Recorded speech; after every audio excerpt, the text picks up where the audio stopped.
Hello friends, welcome to Roja classic. இன்றைக்கி நம்ம வீடியோவில் சாதத்தோடு சேர்த்து சாப்பிட்றதுக்கும் இட்லி தோசை தொட்டு சாப்பிட்ற மாதிரி சாம்பார் ரெசிபி எப்படி செய்கிறதுன்னு பார்க்கலாம். வாங்க, என்னோடய ஸ்டைலில் செஞ்சுருக்கிற இந்த சாம்பார் ரெசிபி எப்படின்றத வீடியோவில் போய் பார்க்கலாம்.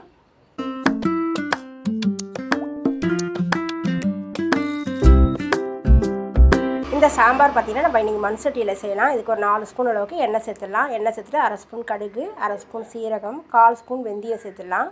சேர்த்துட்டு பொடியாக நறுக்கின பூண்டு, ஒரு 20 போல் சின்ன வெங்காயம், ஒரு கொத்து கருவேப்பிலை சேர்த்துட்டு கருவேப்பிலை நல்லா எண்ணெயில் வதங்கி வெங்காயமும் கண்ணாடி பதம் வரணும். அது வரைக்கும் இதை நல்லா வதக்கி விட்டுட்டு 3 மீடியம் சைஸ் தக்காளி பழம், நாட்டு தக்காளி சேர்த்துருக்கிறேன். நாட்டு தக்காளி சேர்த்து சாம்பார் செய்யும்போது ரொம்ப சுவை அதிகமாக இருக்கும். இப்போ தக்காளி பழத்தோட மேல் தோல் சுருங்கி வந்தால் போதும், ரொம்ப வதங்கணும் அவசியம் இல்லை. இந்த ஸ்டேஜில் 4 பச்சை மிளகாய் சேர்த்துடலாம். பச்சை மிளகாய் சேர்த்துட்டு இதையும் நல்லா வதக்கி விட்டுடணும். வரமிளகாய் எதுவும் சேர்க்காமல் ஒரு தடவை பச்சை மிளகாய் போட்டு சாம்பார் செஞ்சு பாருங்கள், ரொம்ப டேஸ்ட்டாக இருக்கும். இப்போ இந்த காரத்துக்கு சின்ன ஸ்பூன் அளவில் 1 ஸ்பூன் காரத்தூள், மல்லித்தூள், சீரகத்தூள், மஞ்சள் தூள் சேர்த்துட்டு இதனுடைய பச்சை வாசனை போகிற வரைக்கும் நல்லா கலந்து விட்டுட்டு கொஞ்சமாக புளி எடுத்து வெந்நீரில் ஊற வச்சுருக்கிறேன். இந்த புளி கரைச்சலை இதில் சேர்த்துடலாம். புளி கரைச்சல் கொதிக்கிறதுக்கு கொஞ்சமாக தண்ணி சேர்த்துட்டு ஒரு தடவை கலந்து விட்டுட்டு இதில் ஒரு 1/4 ஸ்பூன் அளவுக்கு பெருங்காயத்தூளும் சாம்பாருக்கு தேவையான அளவுக்கு உப்பும் சேர்த்துடலாம்.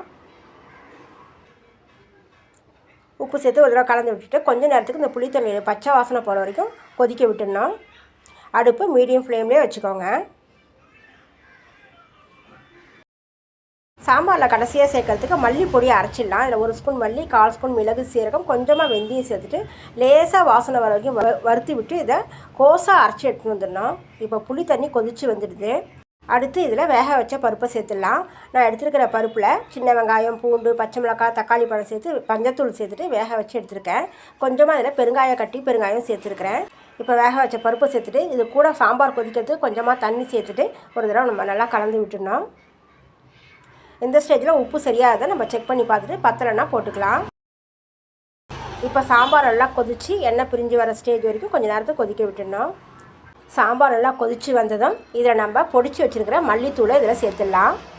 சேர்த்துட்டு ஒரு கைப்பிடி அளவுக்கு மல்லித்தழையை தூவிட்டிங்கன்னா நல்லா மல்லி வாசனையோடையும் பெருங்காயத்தூள் வாசனையோடையும் சாம்பார் சாப்பிட்றதுக்கு அவ்வளோ டேஸ்ட்டாக இருக்கும். இது சாதத்தோடு ஊற்றி சாப்பிட்றதுக்கும் நல்லாயிருக்கும். இட்லி தோசைக்கு தொட்டு சாப்பிட்றதுக்கும் செமையாக இருக்கும்.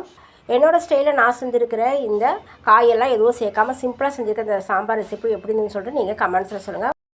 உங்களுக்கு இந்த வீடியோ பிடிச்சிருந்ததுன்னா லைக் பண்ணுங்கள், ஷேர் பண்ணுங்கள். மறக்காமல் ரோஜா கிளாசிக் சேனலுக்கு சப்ஸ்கிரைப் பண்ணிடுங்க. நம்ம அடுத்த வீடியோவில் பார்க்கலாம். தேங்க்யூ.